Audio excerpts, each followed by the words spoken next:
पहली बारिश का एहसास, भाग 2।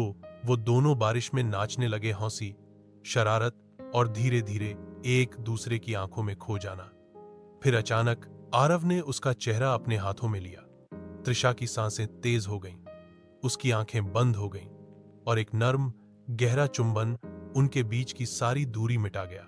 बारिश की बूंदों के बीच उनके होंठ एक दूसरे में समा गए, सिहरन सी दौड़ गई, जैसे आत्माएं जुड़ गई हों। वो पल था न गर्म न ठंडा, बस एकदम सजीव। रात हुई तो त्रिशा ने अपना सिर आरव के कंधे पर रखा और वो यूं ही देर तक बैठे रहे, दो दिल, एक धड़कन। उस रात के बाद सब कुछ बदल गया।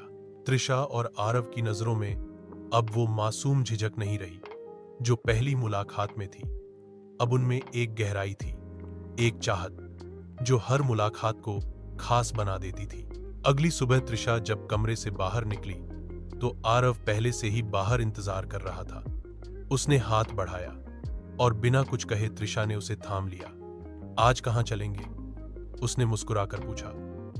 जहां कुछ शब्दों की जरूरत। वो उसे एक सुनसान लेकिन खूबसूरत झरने के पास ले गया।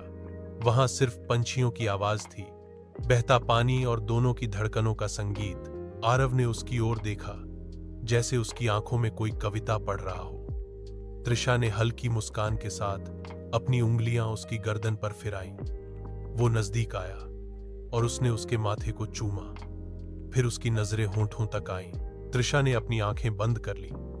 होंठ एक बार फिर मिले, इस बार ज्यादा गहराई से, ज्यादा चाह से।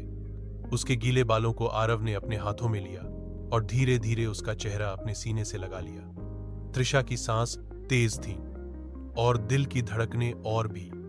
आरव ने उसके कानों के पास फुसफुसाया, तुम जब पास होती हो तो हर मौसम रुक जाता है।